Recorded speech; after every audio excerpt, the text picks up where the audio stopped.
It's the 21st century, and our kids in school are still learning English and Dutch, of course, but maybe they're missing out on a very important language for this era, and it should be coding.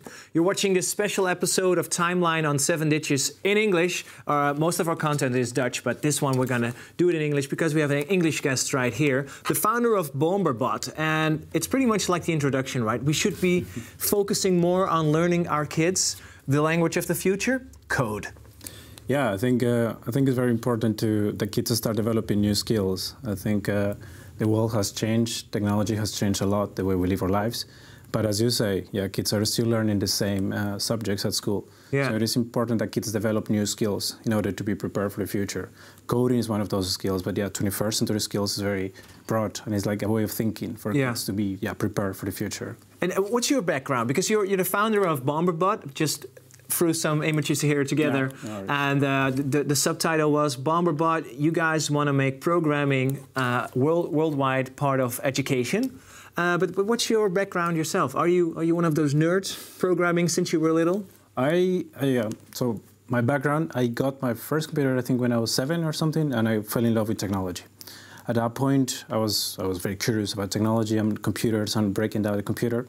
I started learning to program when I was like 13 or 14. Mm-hmm. My history basically goes back that I wanted to study computer science, but I was also very interested for business. So I studied business, but always that I was studying business, I started 2 other companies in the past actually, also in technology, also in education.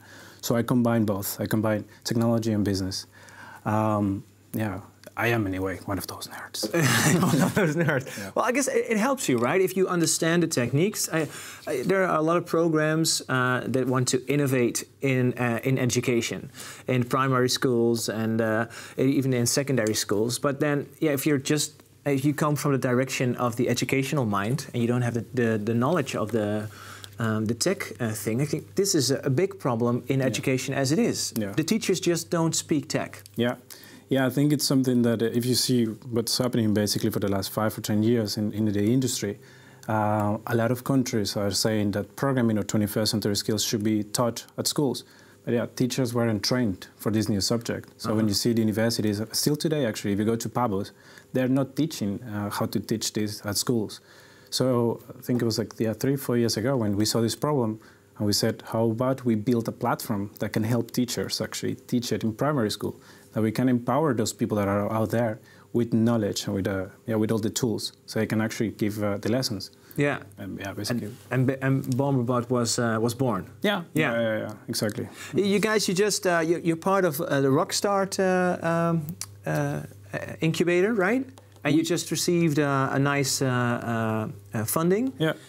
So let's look at some messages and dive into the subject. Yeah, sure.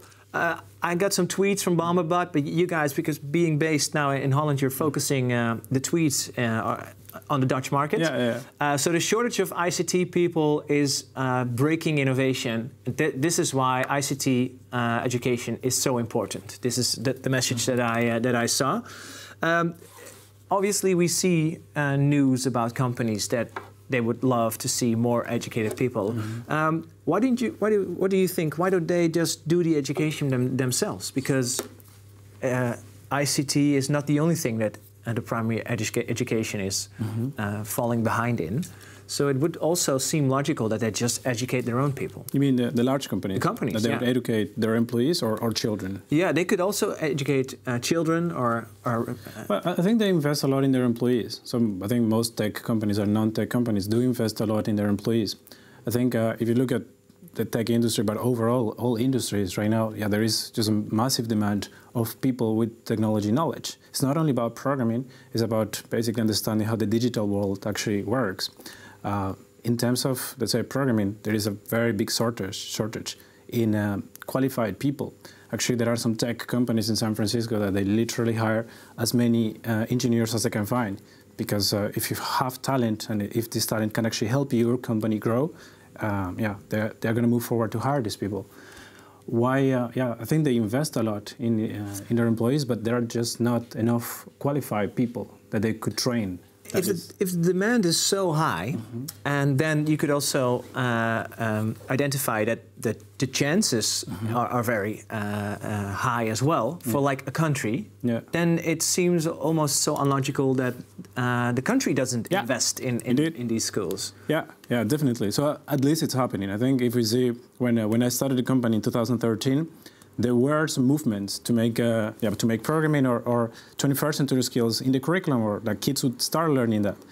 But 4 years ago, there were still a lot of skepticism towards this topic. So I was talking with people from the government, people from schools, and they were like, yeah, I don't know, the computer there, like maybe, but I would prefer my books. But today, 2017, I see that that has changed upside down. So right now, there is a lot of awareness that this has to be taught. The governments are actually pushing very hard to make it inside the curriculums. And let's say in the Netherlands, it's not in the curriculum yet, but teachers are pushing very hard to bring it to their schools. So I find that very nice, actually. I like it a lot because teachers are aware that kids need to develop new skills, and they are not waiting basically for the proper structure from the curriculum. They're doing it, adding it to the existing curriculum. Which is super nice. I find it very important. Hopefully, this is what's going to happen everywhere else. This is happening in some other countries. In some countries, it's moving faster than in some others. But I hope that in 10 or which countries are our competitors on this area? Where are they doing really well? Estonia was a country that, let's say, took the lead on this a lot. Yeah, okay. They did it 2012. Estonia is a small country, which is, it's easier also to make it. They have like 300 schools. But in 2012, they made computer programming basically part of their curriculum, of all the curriculum. They were the first country that actually took the lead in this. The UK made programming actually officially in the curriculum in 2014. And Finland as well, they did it just in 2016. So, just calculating then, we're already so far behind. Do we still have a chance to get back ahead? Because our country, for a long time, we were very proud on that we always lead the way, and it seems now that we're really only following. I think if you see like the whole world, the Netherlands is still taking the lead. Let's say if you see what's actually happening everywhere, this is one of the countries that is actually moving forward or taking the lead. It would have been great, let's say, if this would have happened 10 years or 15 years ago, when, let's say, technology was starting to change everything, that at that point, people would have said, hey, this is happening, let's start learning about this, let's start training our teachers for this. It would have been visionary. It would have been awesome, but let's say it didn't happen. So the answer is, we're not too late. I guess it has to start. It has to start as soon as possible. And that's what I said, that I really like that teachers are not waiting. So hopefully the government is going to make it faster, that they're going to say, okay, this is the curriculum, let's teach this to every child at schools. That's not the case yet, but teachers are taking the lead. So it's happening. It's not happening as fast as it could be, or in my opinion, as it should be, but it's happening. Yeah, you're just happy that some teachers are adapting it and using it. Yeah. Let's take a look at some other messages that I found. This was one of the Huffington Post. Why getting girls to code starts at home. My latest blog post, and you can check it out online. We're talking about educating children in general. Yeah. But then again, this one stood out for me. Why is it so important to get girls to code? Because in the technology industry, there is a big shortage of women, basically. And actually, if you see engineers... But just to have a nice mix on the work floor, or because their brain works in a different way? I think, in my opinion, both. But actually, I think in terms of numbers, I think there are only 7% of the engineers in a company would be women. Okay. So it's a really big shortage, actually. And this is a very big problem that is happening right now in the world, because the industry, the tech world, sometimes is seen just as guys. So you go to a conference, a tech conference, or a tech meetup, it's mostly guys. So that doesn't make the environment very nice, let's say, for girls that would like to learn or to be in this world. So there is a lot of emphasis on this, because this is, first of all, this is a great world. If you can develop these skills and work in the technology world, it offers you a lot of opportunities, and it shouldn't be just for 93% is guys. It shouldn't be like that. So it's trying to create a balance in this. In my opinion, and also with my work experience, I think, men and women think in a similar way, but also in a different way. So I think in order to have very balanced teams is essential to have actually this kind of teams. Do girls code in a different way? I wouldn't think that they necessarily code in a different way. I do think, and not only about coding, but about working. I think girls work in a very nice structured way that I personally like a lot. Our team is balanced, our team is 50-50, and I find that very good. I find that very important because guys, we might have this idea, or girls might have this idea. I really like the way that sometimes my colleagues, the way they work, the way they structure everything, the way they execute, I find that really good. Yeah. So you need a combination of both. Yeah. Next one. Next message on the screen. Because you guys, you're going well. You had a nice investment going on, but I was Googling and preparing. Then I also see there are a lot of competitors for you guys. A lot of companies are jumping into this loophole to offer like an app or something. This is one, I guess. You see this as a competitor? YC, Packed Pie is a Duolingo-style learn-to-code app.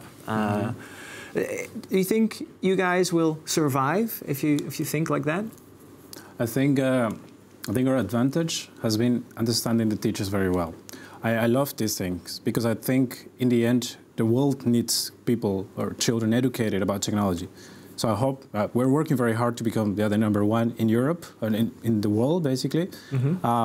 I hope we make it, but in the end the society needs people educated in technology. So I love these kind of things. I love this because these different companies are targeting different markets and in the end educating different kids right now, or kids that are in different places. So I find this very, very important. Do you guys also work together with other companies that are in the same field? Because I know the education world can be a difficult world to get into, to be trusted as an outsider and a commercial party. So I guess if you establish this trust, you could also help. Definitely. So in the Netherlands, we operate in the Netherlands and Finland, and in both countries we cooperate with other companies. So here we cooperate with educational distributors. We have in Finland we cooperate with an educational publisher. With a lot of educational companies that are at schools. So yeah. Do you feel it's a rush of a lot of companies to focus on this market, on tech, on education, and to combine those two? I think nowadays, now 2017, there are a few companies that are strong already, and that's what I said. We have focused a lot on the teachers. That's what we have. Basically, teachers have a very good experience teaching 21st century skills with Bomberbot because we have understood very well how to help them, basically. It's not just having some lessons, but it's actually the whole experience throughout the platform and giving them a very good customer support for them to teach. Was that a hard thing? Because I also know that the situation is that a lot of the teachers that are teaching now, or the teachers that work at the PABOs, where we're teaching teachers to become teachers, they're all educated in the 19th century. It took a lot of time, let's say, to really understand how the best way is. But we are a company, by our culture, we really like to be next to our customers and just be listening to them. And if they say, okay, this is too hard, or I'm needing some help here, we say, okay, let's build something to make this easier. And right now, our product is, in the two countries where we operate, teachers who don't know anything about programming, they rate it super high, and they recommend it to other teachers. So yes, it's been hard. I believe we need to keep working. I don't think we should just stop now and say, okay, the product is very good now, let's stop. I think we need to keep listening to the market, and keep listening to our users, and keep seeing what we have to improve in order to make their experience even better. And so that product-wise, but like say, the whole market, we need to see what's happening. They say, as I said, PABOs, they are not teaching this yet. So we need to talk to them, and we need to see how we can work with them, with the PABOs, in order for these students to start learning how to teach this. It's a chain basically that involves a lot of parties, and all of these parties need to be connected in order to actually make it. Hopefully, 5 years, it's all there. It's all that everything. All the kids are learning this. And I guess for you guys, it's also challenging because you have to talk and listen and work with the educators, the teachers, and the school systems. But also you have the end users. If we look at the children, how do they react to? Well, actually, a lot of kids say that their favorite class during the schools is Bomberbot. So that's something really nice. When we get those emails that teachers made a picture or something, and they text us like, hey, kids really like it, that kids are asking when the next class of Bomberbot is going to be, that's really nice. That's basically why we're doing this, you know. When I started the company, I said, let's make something that makes kids see technology as something fun, you know, that they see it as something creative and that they want to learn more about this. So when we get those emails, it feels very nice. And it's important. It's important that you just don't focus on one part. You have to combine them. It's education, and education has to be fun for the learner. In this case, the learner are children. So yeah, you need to do that. Who's paying for Bomberbot at the moment? Is it schools that are going to be paying? Are you focusing on government to just sponsor you guys? Both. Okay. So a lot of schools actually are paying right now, but in the Netherlands right now we cooperate with Amsterdam, with the city of Amsterdam. They are sponsoring around 50% of the schools to start with Bomberbot. And in the south of the Netherlands, in Limburg, they're also working with local governments. So they are also sponsoring schools to start there.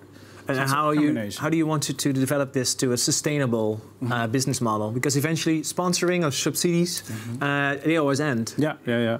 I think the important thing, that's where we focus. If we get a sponsorship, we need to make sure that the schools that get that sponsorship, they use the product and that they see the value. As soon as they use it, they start seeing the value. And this is not something that you should only teach 1 hour or 1 year. You need to keep teaching it all the time. So the way that we focus on making this actually a sustainable business is that all of those sponsorships are becoming actually users that are going to buy again next year and the following years. Yeah, and then you're thinking about is it a prescription model? We have a subscription model already. Oh, yeah. So basically for the schools that pay by themselves, they pay, basically it's a subscription per year per child. Okay. Next image on screen. Here we go. The Bomberbot Code Camp. I saw this one and I thought, wow, it would have been great if we had this when I was little. How many children do you reach with actions like this? Because this goes outside of the schools, right? Is this also a focus market for you guys? To be honest, something that has been happening in the past months, we get a lot of requests from parents saying if we have something for the kids to play outside. So a few months ago, we were with the team just discussing this, and then we said, how about we make, in this summer, we make a summer camp. Yeah. Basically, we have a lot of knowledge on how to teach coding and programming. How about we make this? And yeah, we started building this, with the whole concept a couple months ago. It's been very good, to be honest. It's been very, very good. It has taken some good work, but yeah, the reception for parents is very high. We are going to be running 10 summer camps now all around the country. And yeah, all the cities are a success. Basically, we're having to stop some cities now because the number of participants is too high already. Is it also a business model? Do you earn money with this, or is it just promotional? No. Yeah. We generate revenue also through this channel. Yeah. How about summer camps for grown-ups, or summer school, or just extra education? I think that's as a business overall, that's a very good business, and I think. There are a lot of boot camps already for adults to learn, basically. So you go for 3 weeks or for 3 months and you develop skills. You learn about JavaScript, you learn Ruby, or you learn specific programming languages. So yeah, for us, our focus is children. What I would like is that kids just get exposed to technology. I don't know if they're going to become developers or they're going to become engineers, but it doesn't matter. What we want is that kids develop these skills and that they also develop problem-solving skills. That if they're going to be working in finance, or they're going to be doctors, or they're going to be researchers in 10, 20 years, they have developed these skills that are going to help them in the future.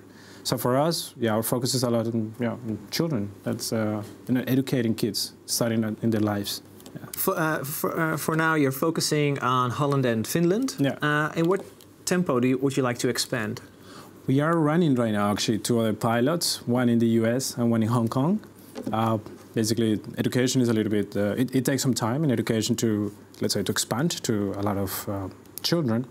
But yeah, we are doing it now, basically. So in the 2 countries we are growing, our focus is to keep growing in these 2 markets where we are now. But we are testing 2 different markets that are very different. One is Asia, the other one is the US. But basically see how their results are, also how do teachers react with our product there, how do kids also like it, and how are the markets, if the markets are ready for Bomberbot. And after this, yeah, we're going to do a stronger push. Yeah. So, and any tech companies already called to take you guys over? Because they're looking for new people, and you guys have the data on the new tech whiz kids. We cooperate with a lot of companies, a lot of also large tech companies, and I think for now our focus is we're having a good time now. And I think that's the very good thing. Like the team, every day we're having a good time doing what we're doing, and when we see the results is very nice. So yeah, right now we're not actually thinking about that because it's good. But it is interesting for those companies. I can imagine, because you guys know in the classes which are of the kids are performing. I would guess so. I think those companies would think like, okay, these guys, who has that knowledge or something? Yeah. You can sell those profiles to Google. No. Google, we got a great kid here in Limburg. Yeah. I want to thank you so much for telling a little bit more about Bomberbot, and maybe you're enthusiastic now yourself. Well, for now, it's just your kids that Bomberbot is gonna serve with their programs, but maybe you can find your own code course and make sure that you're up to date with tech. If you'd like this episode, please feel free to share. We got a lot of Dutch content on 7ditches.tv, and hopefully you like it and you share this with your network. And we see you again at one of our next episodes. Thank you for watching.